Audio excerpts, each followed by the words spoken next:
So this is what the inside of a ghost kitchen looks like, right? Not a lot there, a couple of sinks and a hood range. Everything else you'll have to supply yourself. Believe it or not, this tiny room in Austin cost me $5,000 a month. And it actually looks bigger on film than it is in person. But if you've ever wondered what a ghost kitchen looks like, this is what it looks like. $5K a month. Okay, and that's just the base. That's what I was paying to exist in that space. And now I want to tell you guys why I left and I did not look back. So let's talk about owning a ghost kitchen. I don't know why or what's going on, but for whatever reason, my ghost kitchen videos seem to be getting a lot of traction these days. And I wanted to come and be transparent and tell you guys that I am no longer in the ghost kitchen business. And I wanted to give you some of the reasons why I'm not in the ghost kitchen business, just in case you happen to be considering getting in the ghost kitchen business. By the way, I'm in Austin, Texas. That's the traffic you're watching right now. And I opened my ghost kitchen probably about 2 years ago, and overall, it was a successful experience. The problem that I had was not the business model. The problem that I had was who I aligned my business with.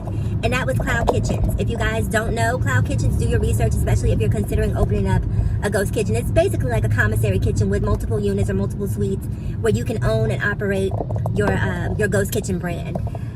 They primarily supply the basics, right, which is just a hood range and space. Everything else you have to supply, whether it's the refrigerator, the stove, the oven, anything that you're going to need to run your restaurant, you will have to supply. The only thing that they supply is the range hood, right? And so I signed up with Cloud Kitchens. I was really excited. When I went to meet with them, they told me it was $5,000 for the suite, which even at that point in time sounded like a lot of money, but I was blinded by the opportunity. And this is why I'm making this video. Do not be blinded by the opportunities. Do the math and make sure the numbers jive before you sign on that dotted line. So anyway, it was $5,000 a month for the Cloud Kitchen, right?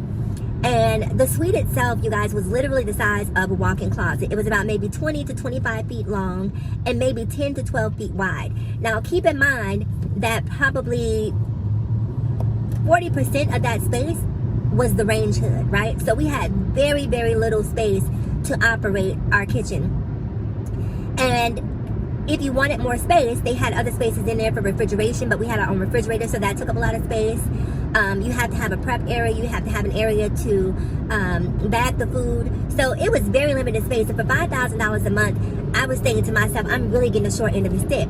I watched a video from someone here on TikTok who owns a Subway. He has an entire restaurant, and he pays $3,000 a month for an entire restaurant, right? $5,000 a month for a walk-in closet, right? And I really didn't necessarily do the math. I just wanted to get the business started. And they promised me 2 months free. So in my mind, I was thinking to myself, okay, 2 months free means I have 2 months to essentially accumulate savings from sales. But it's not really 2 months, because when you come into it, they're charging you first month's deposit and last month's. So that 2 months that they promised you, you don't get, because you're paying it on the front end and the back end. And then there were also sort of incidental fees. There was fees for robots to come to my suite to pick up the food to take it out front. There were fees for storage if you wanted to use the dry storage or the pantry, if you wanted to use the refrigeration. So they nickeled and dimed you to death, as if $5,000 was not enough. Then of course you have to pay for your utilities. You have to pay for electricity and gas. And I think gas was free. I want to be honest with you guys. But there were a lot of fees up front. And I feel like starting a ghost kitchen is probably not the smartest thing to do unless you have an established brand, right? If you're coming into it with an established following, which I didn't have, this was me basically, grassrooting my business, starting from the ground up, generating new business, new customers, new clientele. And I'm telling you guys, we did it. But the problem we were having is there are just so many fees involved in operating a business. As I mentioned to you, the ghost kitchen itself costs $5,000 a month, and that's just me giving you the base rent. That's not me telling you the cost for electricity, the cost for dry storage. So I would say if it's $5,000, it's going to be at least about maybe $5,300 a month, right? In addition to that, in order for your restaurant to survive in 2025, you need to be on the delivery apps, meaning Uber Eats, DoorDash, you guys know, Postmates. You have to be on those delivery apps. So depending on your average sale, you're going to have to sell a lot of food, a ton of food, in order to break even at the very least. That's not counting the supplies that you have to replenish, everything from packaging materials, bags, labeling, branding, website development if you have one. All of these things cost money. And when you go into business for yourself and you're paying $5,000 a month, solely for the space, it's hard to break even. And we were basically breaking even, you guys. And I was there from sun up to sundown just to break even. Just to break even. So I'm not even making a profit at this point. At this point, I'm able to pay them their $5,000. I'm able to buy more supplies to keep the business open. And I was going to mention to you guys about the delivery apps. That's going to take another chunk of your money because they're charging you on average about 30% of your sale. So every time you sell a meal, deduct 30% from it. Deduct 30%. And on top of the 30%, in order to even be competitive on the food delivery apps, you have to give up all sorts of promotions in order to boost your presence in that delivery app's algorithm. Otherwise, your restaurant is going to be suppressed. So you have to create all of these different promotions, and then the restaurant is taking 30% off of a promotional price. It's hard to make it if you are starting out, and I think a lot of people don't realize the math that's involved. And so for that reason, after doing it for a while, even though I was doing quote unquote great, it was a lot of work for a little bit of a reward.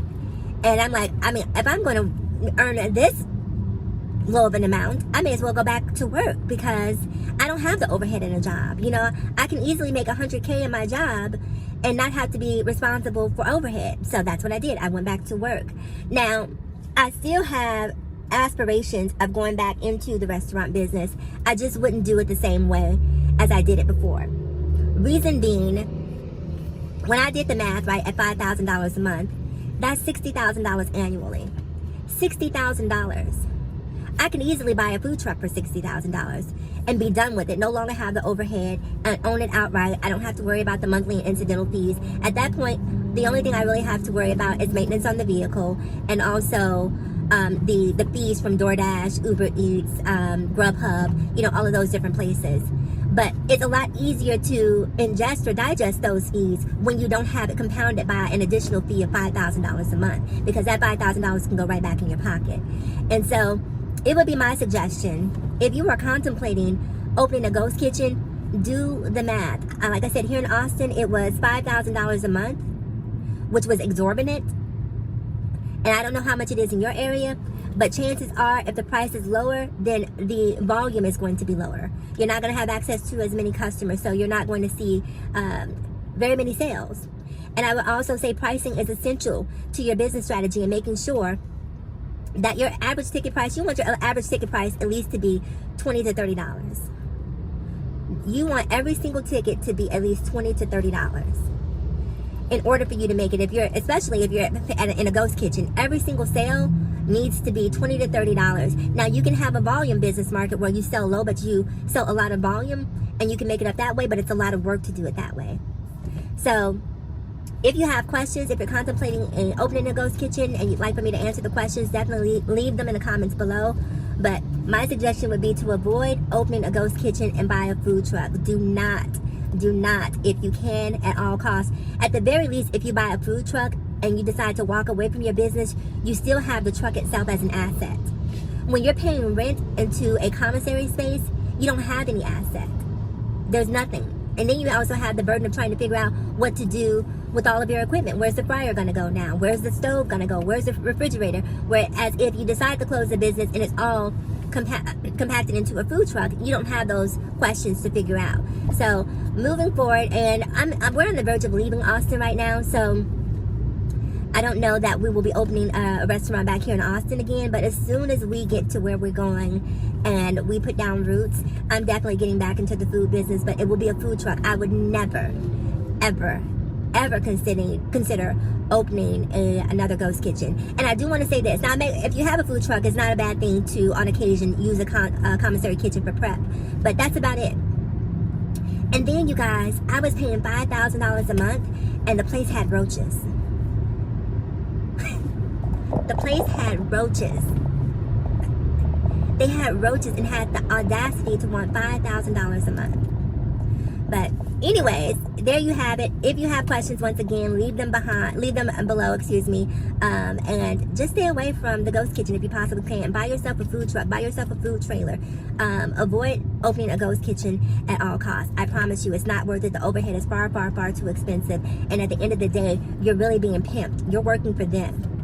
You're working you're paying to work for somebody if you open a restaurant in a ghost kitchen, as opposed to just buying a food truck and opening it outright and owning it for yourself, which to me is the best possible way to go. You don't have the space, you know, you have to figure out some other operational issues like where's the bathroom, but as long as you can figure those out, maybe find a good food truck or a park to park your truck, that would be the best possible business model. Do not, you heard it here first, do not open a ghost kitchen. I'll see you guys in the next video.